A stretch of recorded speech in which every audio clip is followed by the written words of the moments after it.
Eu perguntei pra ele, se o céu se abrir e Jesus aparecer? Ele falou, vai ter uma explicação lógica. Quer dizer, o cara de qualquer jeito, ele vai ser ateu. Mas Jesus pode aparecer na frente dele. Ele vai ser ateu. Mas ó, eu tenho uma pergunta pro chileno. Ele falou, eu vou achar que eu tô tendo algum problema psicológico. Ele falou. Então assim, entendeu? Ô chileno, tem uma pergunta que é bem sincera minha mesmo, né? Tem aquelas questões aquelas constantes que eu até peguei aqui, cosmológicas, físicas, químicas, ambientais, que elas têm que estar refinadas em 0,001% para ter a vida como... de ajuste fino. Ajuste fino, né? 122 condições constantes que tem que estar ajustadas para que a vida exista. O que isso daí... Pode ir lá. O que isso daí... Não, então a gente responde aqui. O que isso daí explica na sua visão? Tá. Você acha que a gente vai por acaso? Não é na minha visão. A evolução explica. A evolução explica ainda? Legal. Explica. Olha só. Nosso planeta, nosso sistema solar, na verdade, ele tem... o universo hoje estima-se, e é tudo estimativa, a gente não tem como ter certeza, né? Que tem cerca de 14 bilhões de anos. E o nosso sistema solar, 4,5, na verdade é 4, não chega a 6, 5,300, 4,5 bilhões de anos. Pessoal, no vídeo de hoje a gente vai assistir um corte de um debate que deu o que falar e que rolou lá no TubaCast. De um lado, o teólogo Israel Júnior defendendo a visão cristã e tentando sustentar filosoficamente a existência de Deus.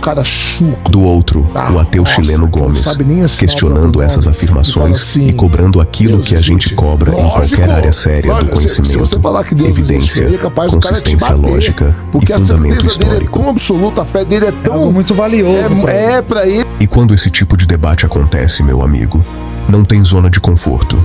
Ideia vai pra mesa. Argumento vai pro teste, e muita coisa que parece sólida começa a balançar quando passa pelo crivo da razão. Mas antes de qualquer coisa, fica aqui os créditos e os parabéns ao pessoal do TubaCast por abrir espaço para esse tipo de conversa.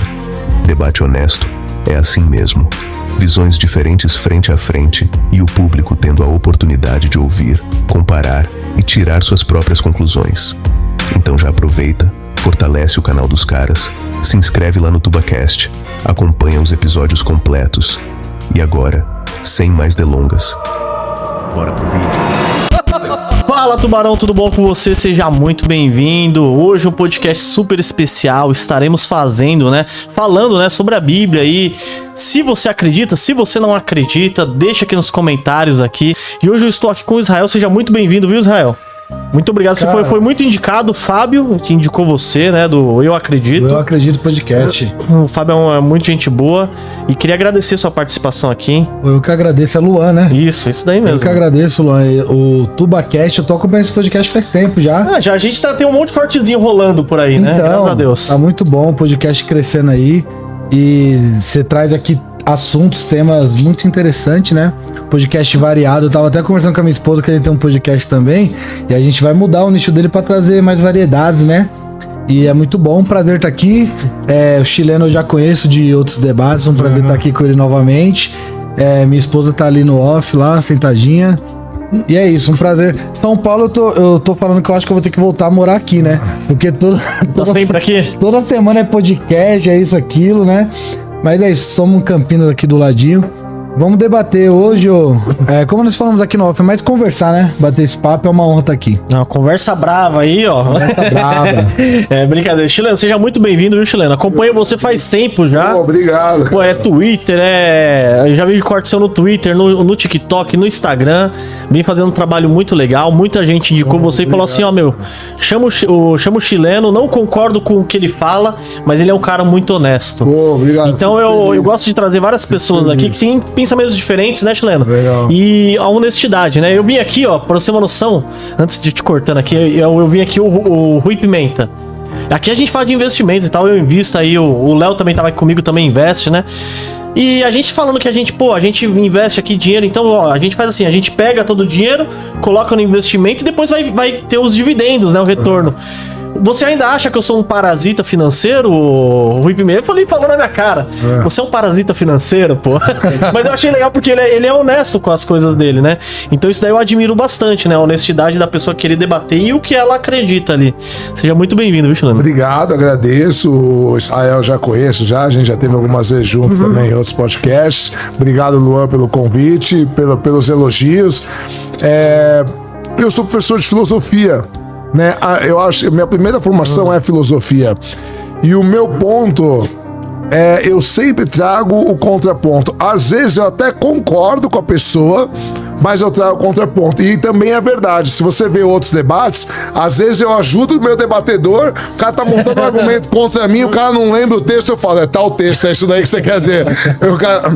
Inclusive, uma vez os caras escreveu um comentário que eu morri de rir, que ele falou assim: o chileno debateria ele contra ele mesmo por 2 horas seguidas. Porque o meu papel como professor de filosofia não é convencer ninguém. Eu não quero convencer ninguém. É trazer perspectivas, entende? Porque, por exemplo, eu tenho certeza, o Israel, ele já tem o conceito dele definido, ele já estudou, tal, a esposa dele também. Eu não vou convencer ele. Como eu tenho o meu, e ele também sabe que não vai me convencer. Mas por que é importante a troca de ideias? Porque tem gente, às vezes, que tá no meio termo, tá na dúvida. Que ele já passou, que eu já passei, ele resolveu, eu resolvi ir para um lado, ele resolveu ir para o lado errado, mas assim, a gente já passou pelas mesmas dúvidas, ele chegou a uma conclusão, eu cheguei em outra, entende? E tá tudo bem, isso não nos torna inimigos, né? É isso que as pessoas... É engraçado que outro dia me chamaram para debater política num podcast, eu falei, não vou. Eu falei, cara, é mais fácil, é engraçado que é mais fácil você falar mal do Deus do cara do que do político do cara. É verdade. Cara, hoje não que eu fale mal, tá? Não falo mal de ninguém, de religião nenhuma, de Deus, não falo mal. Muito pelo contrário, eu falo, se ter uma religião, se acreditar em Deus te faz uma pessoa melhor, eu quero mais que você, você siga. Eu não sou aquele ateu que eu quero que todo mundo seja ateu. Não, o meu ateísmo diz respeito ao que eu não encontrei de evidência, e só a mim. Pronto, cada um tem a responsabilidade da sua vida. Eu não quero ter responsabilidade da vida de ninguém, mas é esse que é meu ponto. Por isso que eu tô sempre respeitoso, né? Se não for pra ser respeitoso, pra mim não faz nem sentido. E hoje você não acredita em nada, chileno? Cara, não acredito em nada, não consigo acreditar em outra vida, não consigo acreditar em energia, não consigo acreditar em espírito, o que não quer dizer... Foi até legal você falar isso, porque eu conversando outro dia com o Antônio Miranda, ele tava indo numa linha meio radical assim, né? Porque ele é ateu, também já foi cristão e não sei o quê, e ele tava ficando meio... Aí eu conversando com ele, eu falei, ô Antônio, deixa eu te falar uma coisa. Eu sempre deixo um percentual, sei lá, 5, 10%, que eu posso estar errado. Ele falou, como assim? Eu falei, eu não tenho como provar que Deus não existe. Da mesma forma que o cristão não tem como provar 100% que Deus existe. A gente tem nossas conjecturas de acordo com os nossos argumentos. Mas nenhum de nós dois pode provar 100%, porque Deus é improvável. Eu posso estar errado. Eu não sou o dono da razão. Entende? Eu posso estar errado. De repente nós dois estamos errados. Nós três, de repente, pode existir uma divindade, um ser que não é nada do que a gente imagina. Entende? Então essa honestidade intelectual, ela vai te trazer mais humildade, em vez de você... Cara, ele me mandou uma mensagem depois, ele falou, irmão, tô 2 dias sem dormir pensando no que você me falou, você tem razão. E eu percebi que ele deu uma... recuado. O jeito dele falar mudou nas lives, o jeito dele tratar as pessoas mudou tal. Por que isso? Você tem que ser honesto intelectualmente. E é diferente você falar assim, essa garrafa tá em cima da mesa. Você fala, não tá. Aí eu não preciso. Sim. Eu falo, não, cara, você é louco. Você não tá negando a realidade. Tá negando a realidade. Tá aqui. Ou eu tô louco, ou você tá louco. Um de nós dois não tá. Agora, quando a gente fala de coisas que são improváveis, coisas que são conjecturas, coisas que dependem de uma série de outras subjetividades, de interpretação, não tem como você bater o martelo. Então também você tem que deixar uma margem para que eu possa estar errado. Sim, verdade, concordo. Você sabe que esse negócio nessa polarização que a gente vive na política e outras coisas, até dentro do cristianismo tem uns caras que nos debates que a gente participou, eu vi alguns comentários, né? Então, tinha que se chamar o Tasso, tinha que chamar o Rodrigo Silva. Então eu sempre falo assim, cara, eu não sou mais intelectual e nem quero ser, né? Porque eu acho que nós vivemos uma crise de identidade, chileno, que as pessoas, elas fazem muito essa comparação quando você mesmo não tá se comparando com ninguém. Então eu tô aqui pra conversar, pra dar minha perspectiva, mas não pra convencer ninguém, mas automaticamente quando você bota debate, já tem uma torcida organizada falando, pô, devia ter o outro centroavante, devia ser o outro goleiro. O Matheus já tá assim, você é de qual time? Já deve ter colocado uma enquete ali, você é de qual time? Chileno ou Israel? Tem muito isso, mas eu acho que... Não, e depois, outras caras também, né? A gente tava falando sobre isso de alguns podcasts grandes agora que estão perdendo visibilidade. Porque eu não sei o que aconteceu, eles sempre eles diversificavam muito o pessoal que trazia. Sim. Agora eles pegaram tipo umas 10, 15 pessoas, só vão as mesmas pessoas toda semana. Aí eles tentam mudar o tema, tentam mudar o assunto, aí fica um negócio de achismo, porque assim, a especialidade do cara já passou. O cara já falou tudo o que ele sabia da especialidade dele. Aí agora ele bota um outro tema. Aí o cara vai falar o quê? O cara vai falar o que ele acha. Entendi? Eu posso achar qualquer coisa se eu não conheço do tema. Exato. O que Kant dizia, né? Que essa discussão aqui é mais acerca do ego do que... Eu não sei qual é a perspectiva do chileno, eu acho que Kant ele tava tendo um conflito interno acerca desse assunto e talvez ele quis dar uma parada. Porque Kant é o seguinte, pra quem não sabe, ele tá falando de Immanuel Kant, é um filósofo do século XVIII. Ele com certeza hoje ele seria o que a gente chama de atípico, ele tinha uma rigidez interna tão grande. Por exemplo, o padre, ele nunca saiu da cidadezinha que ele nasceu, me fugiu o nome agora. O padre regulava a hora da igreja pelo horário que ele saía para andar. Você acredita? De tão metódico que ele era. O cara estudou 40 anos antes de começar a escrever o primeiro livro. É um dos maiores pensadores da história da humanidade, uns livros difíceis pra caramba. E ele era cristão. Só que, se eu não me engano, ele era protestante, ele não era católico. Me perdoe se eu estiver errado, mas se eu não me engano é isso. Se eu não me engano, ele era ortodoxo. Pode ser, E ele dizia, numa obra dele, como ele era um racionalista, ele foi o primeiro filósofo cristão a tirar a responsabilidade da moralidade de Deus e trazer para o ser humano. Ele fala assim, vamos falar de moralidade, de ética, a gente. Qual que é a sua responsabilidade? Tira de Deus. Deixa, Deus é Deus. Qual que é a sua responsabilidade?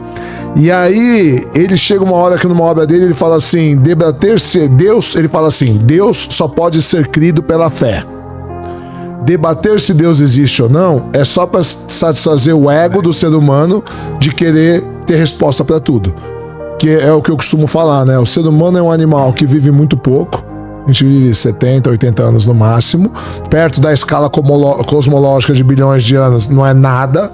A gente não sabe nada da gente, do nosso corpo. A gente não sabe nada do nosso planeta. A gente não sabe nada do mar. A gente não sabe nada do espaço. A gente é um animal que se acha demais. Entendeu? Eu acho que o ser humano é muito arrogante. Em uma semana a gente muda de pensamento do 0 a 100. Exato.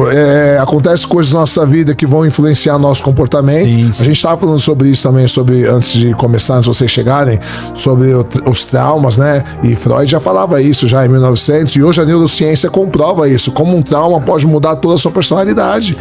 Né? Pode mudar, definir o seu destino. Exato. Tem muita gente que é frustrado porque não foi um jogador de futebol, mas a vocação dela nem seria esse, mas... Mas tipo assim, sei lá, mecanismo, mas o pai quis a vida inteira que ele fosse. E aí tem a questão da aceitação e tudo. Exato, Enfim. E Israel, você é um ex-ateu? Eu sou um ex-ateu ou um ex-à-toa, né? Por quê? Por que você... Eu não acredito em ex-ateu, acho. Por que você... Você não acredita, não? Não, eu acredito, eu acho que ele era desinformado, ele era... Assim... Era mais à toa? Não é à toa. É que assim, é engraçado porque outro dia uma paciente ficou brava comigo, que eu falei pra ela que ela tinha que voltar pra igreja. E ela falou assim, como assim, cara? Eu vim te procurar porque eu sou psicanalista, né? Você é ateu, eu vejo teus podcasts e tal. Eu falei, mas eu sou ateia, eu não acredito. Eu falei, você não é ateia. Caramba, você falou falei pra ela, você não é ateia. Você tá com raivinha de Deus por causa de um erro médico. O filho dela de 2 anos faleceu. Falei pra ela, você precisa voltar pra igreja pra resolver sua questão com Deus. Pode ser que você chegue a ser ateia, mas hoje você não é ateia. Você poderia potencializar, mas você foi honesto ali. Você não, porque assim, o meu trabalho não é falar o que a pessoa quer ouvir, é ajudar a pessoa a resolver o problema interno dela. E eu falei, o seu problema interno vai ser muito mais bem resolvido na igreja, porque o seu problema é a raiva de Deus, por que Deus deixou seu filho morrer, já que você acreditava tanto nele, você orou tanto, tal, beleza. Ficou pé da vida comigo, não, porque eu sou até, saiu, nunca mais voltou, continuou postando coisa de ateísmo e tal, beleza. Deu 6 meses, ela ficou grávida de novo. Adivinha onde ela tá agora? Na igreja. Na igreja pregando, Deus é maravilhoso. Posta foto do filho, tá com 2 anos já o filho, e não sei o que, aí eu vou falar, quem tava certo, eu ou ela? Nossa. Eu, cara. Entende? É por isso que eu falo, eu gosto muito de uma frase da Frida Kahlo, que ela fala assim, eu não quero que você pense igual a mim, eu quero apenas que você pense. Então tem muita gente que se diz ateu, ou porque tá confuso com alguma situação, ou porque tá magoado com a ideia que ele tinha de Deus.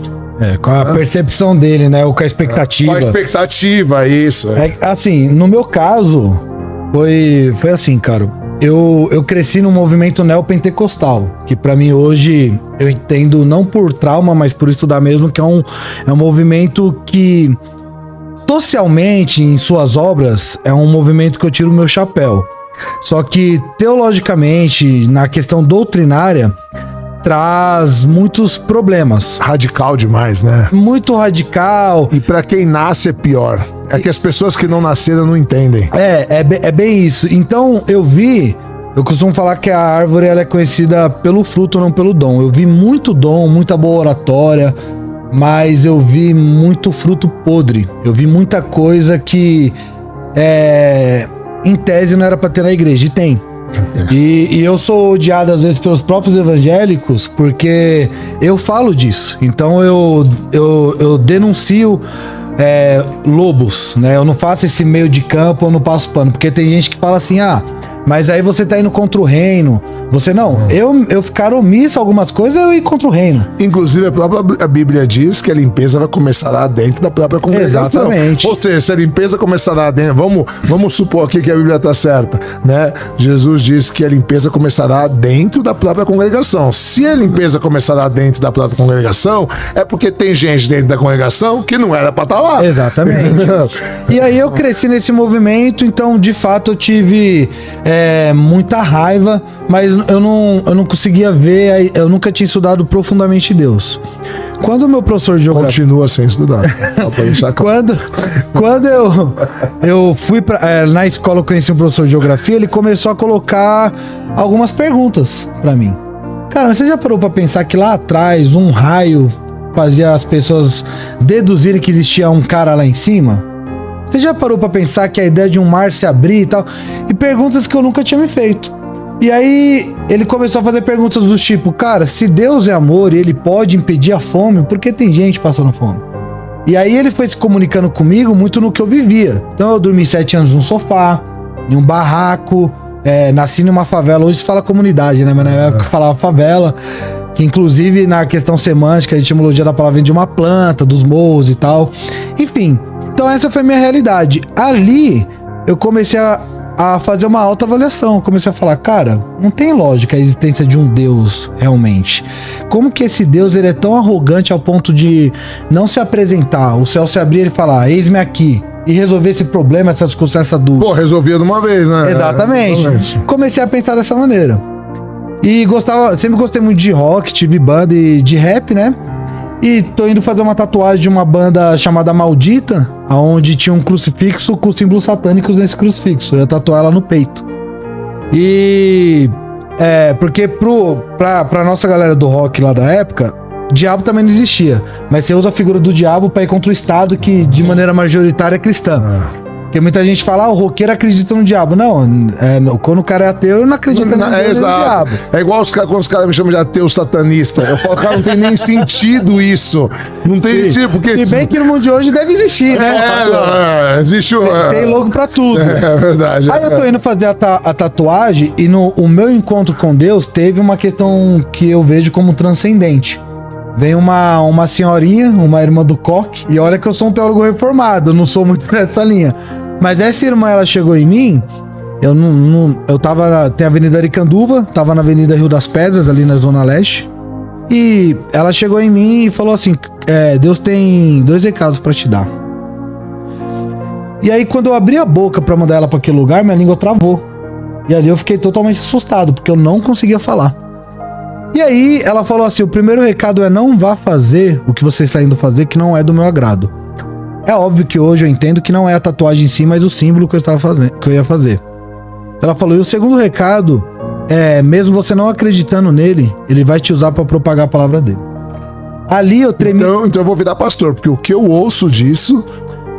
Pode ouvir e tem muito charlatão. Não, mas eu vou te falar, eu já ouvi demais uns 30 pastores evangélicos, cada me ligar, seguidor, eu sonhei, Deus falou comigo que ainda vai te usar. Tem uma pastora na França, né, a pastora Débora, um beijo pra ela. Depois eu descobri esses dias que o filho dela me segue, meu fã um tempão, e ele nem sabia que eu trocava ideia com ela. Caramba.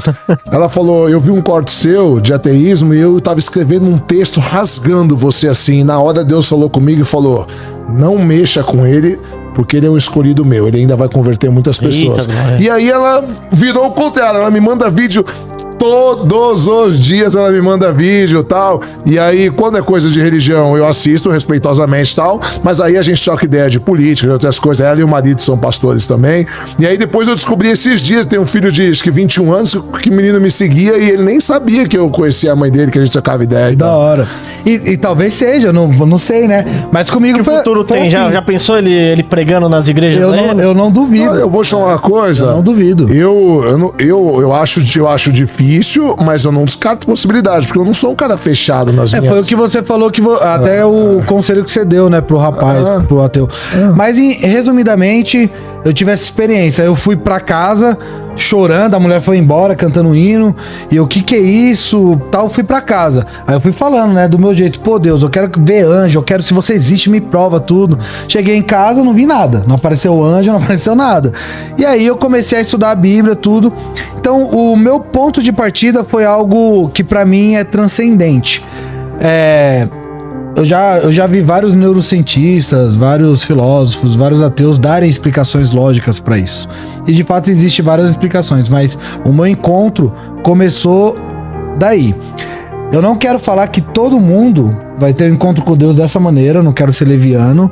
E sempre nós temos que colocar à prova as coisas, né? Tô contando uma experiência minha que deu...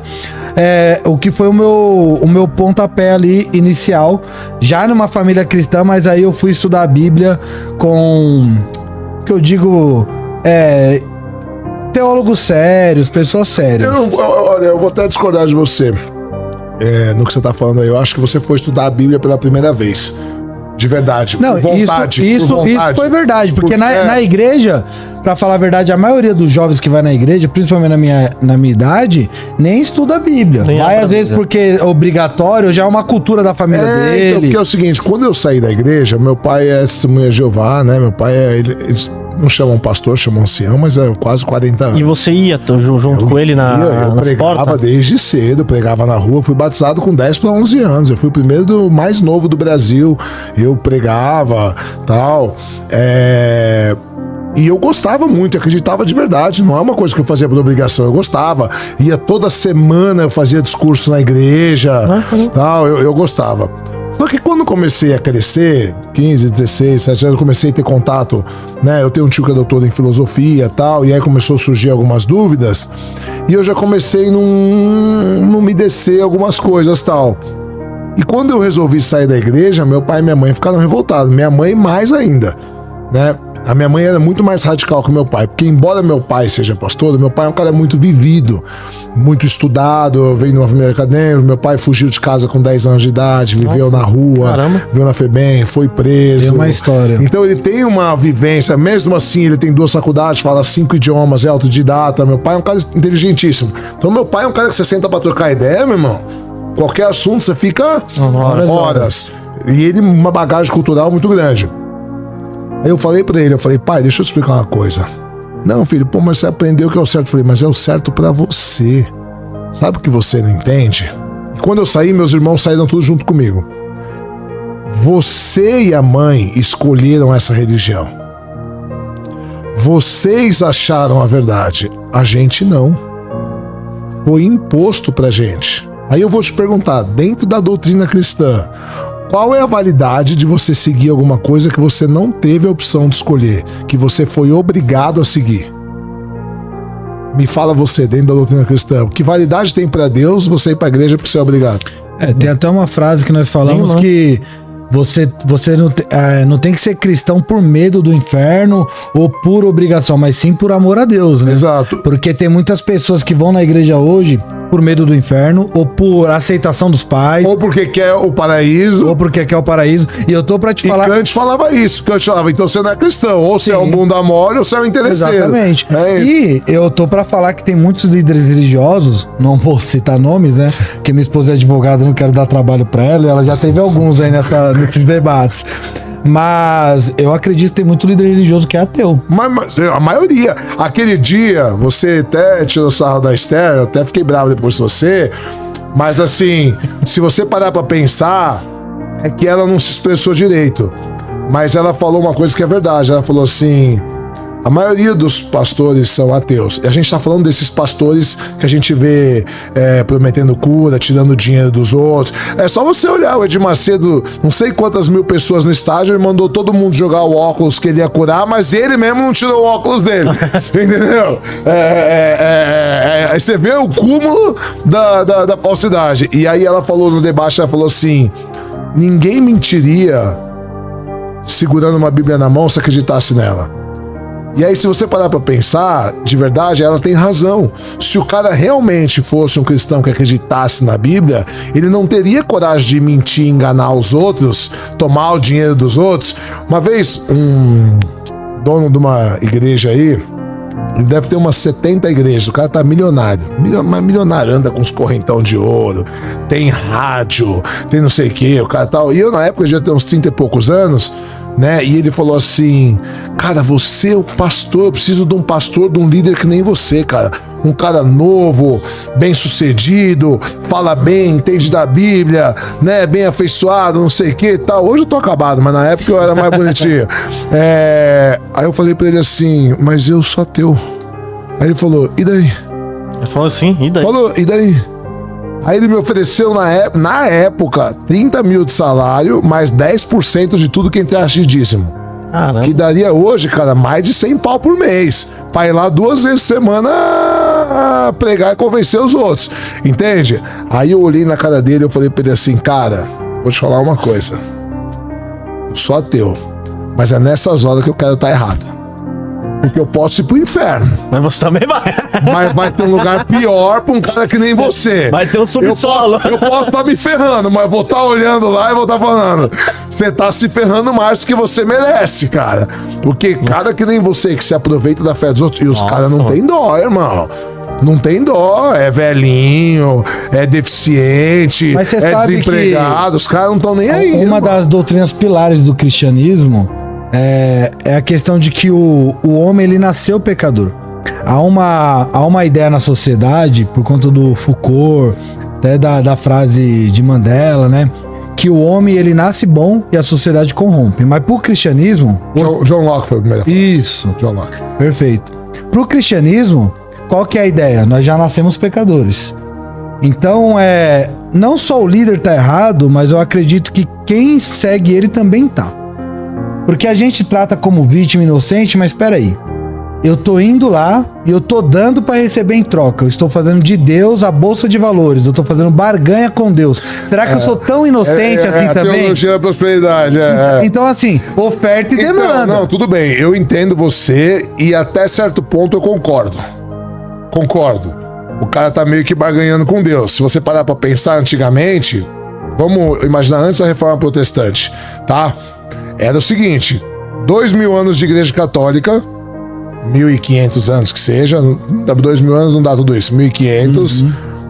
Todos os santos católicos vinham de família rica, fizeram voto de pobreza para poder viver o evangelho. Ou seja, qual que era a ideia da igreja católica? Você tem que abrir mão De tudo. dos seus bens materiais, se desprender da materialidade para servir melhor a Deus, que é o que Jesus fala no Sermão do Monte. Os humilhados serão exaltados, é mais fácil o camelo passar pelo buraco de uma agulha do que o rico entrar no reino dos céus. A parábola do Lázaro e do rico, enfim, tudo isso. Ok. Surge, há mais ou menos 100 anos atrás, surge nos Estados Unidos, uma vez eu falei no Brasil, e o pessoal caiu matando em cima de mim. Eu quis dizer no Brasil porque ela ganhou força no Brasil. Sim. Ela surgiu nos Estados Unidos, a Teologia da Prosperidade, mas ela tanto que a maior igreja evangélica do mundo é a Assembleia de Deus. Caraca, Assembleia de Deus. É a maior igreja evangélica do mundo, tá? Tem até uma piada que Coca-Cola e Assembleia de Deus você acha em todo canto. Então... Mas é que na verdade a Assembleia de Deus é um nome. A Virou um Assembleia de Deus é um domínio público, né? Mas ele ganha dinheiro em cima de todas mas enfim. Bom, pessoal, agora que assistimos esse corte do TubaCast, a primeira coisa que precisa ser feita é dar os créditos a quem promove esse tipo de debate. Espaços como esse são fundamentais para colocar ideias diferentes frente a frente. Então, parabéns ao pessoal do TubaCast por abrir espaço para discussões sérias e também parabéns aos debatedores. Tanto o teólogo Israel Júnior quanto o ateu chileno Gomes trouxeram argumentos que ajudam o público a refletir. O objetivo aqui não é atacar pessoas, mas analisar ideias. E é exatamente isso que vamos fazer agora. Examinar com lupa os argumentos apresentados e ver até que ponto eles realmente se sustentam. Começando pelo ponto central levantado pelo teólogo, que é um argumento bastante comum dentro da apologética cristã, a tentativa de defender a coerência da crença em Deus com base em filosofia e teologia. O problema é que muitas vezes essa defesa se apoia mais em pressupostos do que em evidências. Quando Israel Júnior tenta sustentar a ideia de Deus como fundamento da realidade ou da moralidade, ele está partindo de uma tradição filosófica que remonta à teologia clássica medieval. Só que esse tipo de raciocínio não prova a existência de Deus.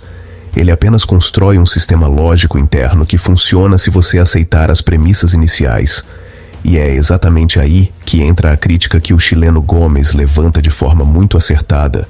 Se as premissas não são demonstradas empiricamente, todo o edifício lógico fica suspenso no ar.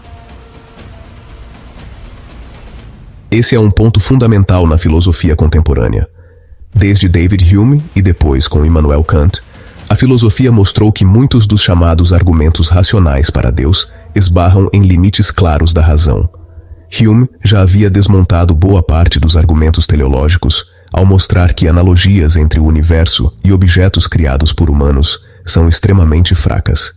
Kant, por sua vez, demonstrou que os argumentos ontológicos e cosmológicos não conseguem sair do plano das ideias para provar algo no mundo real. Quando o teólogo tenta sustentar que a existência de Deus seria a melhor explicação para a realidade, isso entra no campo da metafísica especulativa. Não é uma demonstração, é uma hipótese filosófica. E é justamente por isso que o chileno insiste na necessidade de evidência. Ciência, história e investigação racional trabalham com evidências verificáveis, não apenas com possibilidades conceituais. Outro ponto importante é quando se tenta usar tradição religiosa como argumento de autoridade. Muitas vezes, o discurso teológico sugere que uma crença antiga ou amplamente difundida teria mais peso ou legitimidade. Só que a história mostra exatamente o contrário. A quantidade de crenças religiosas diferentes ao longo das civilizações é gigantesca. Gregos acreditavam em Zeus, egípcios acreditavam em Ra, povos nórdicos acreditavam em Odin. Cada cultura tinha plena convicção de que sua divindade era real. O fato de uma crença existir há muito tempo não a torna verdadeira. Apenas mostra que seres humanos são capazes de manter tradições culturais por gerações. Nesse ponto, a postura cética apresentada pelo chileno Gomes é intelectualmente mais consistente. Ele não afirma possuir uma verdade absoluta sobre a inexistência de Deus. O que ele faz é algo muito mais simples e, olha, muito mais honesto do ponto de vista epistemológico. Ele pede evidência. E quando a evidência não aparece, a posição racional é suspender o julgamento ou considerar a hipótese improvável. Outro aspecto que precisa ser analisado é a tentativa frequente da teologia de misturar campos diferentes do conhecimento. Às vezes, conceitos da física, da cosmologia ou da filosofia são usados como se apontassem diretamente para a existência de Deus. Só que essa conexão geralmente é construída por interpretação, não por dados. A cosmologia moderna explica a evolução do universo com base em observações empíricas, modelos matemáticos e testes constantes. Nenhuma dessas etapas exige a hipótese de uma divindade. Isso não significa que a ciência tenha provado que Deus não existe. Significa apenas que a hipótese divina não é necessária para explicar os fenômenos observados. E quando uma hipótese não é necessária, ela perde força explicativa. Esse é um princípio básico conhecido como navalha de Ockham, entre duas explicações possíveis. A mais simples e que exige menos suposições tende a ser a mais plausível.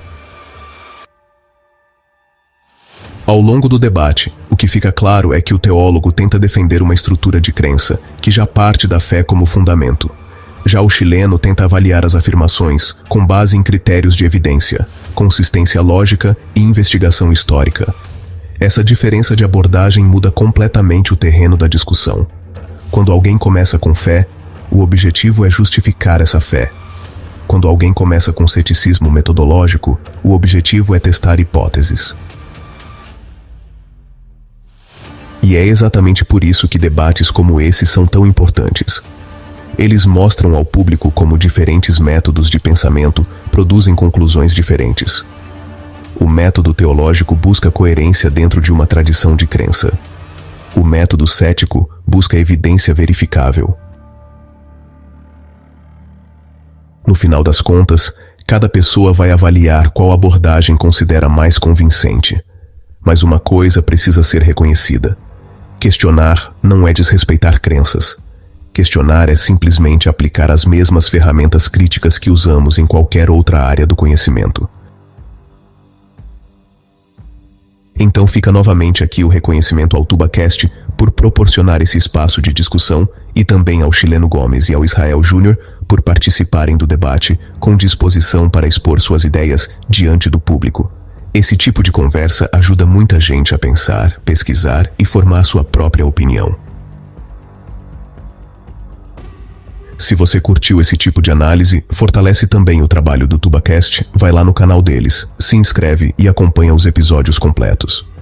E se quiser ver mais debates e análises nesse estilo, acompanha também o conteúdo do Chileno Gomes, que tem participado de várias discussões interessantes sobre religião, filosofia e ceticismo. Se você chegou até aqui no vídeo, já deixa o like, compartilha esse conteúdo com quem gosta desse tipo de debate e se inscreve aqui no canal para acompanhar as próximas análises. Valeu demais por assistir até aqui e a gente se vê no próximo vídeo.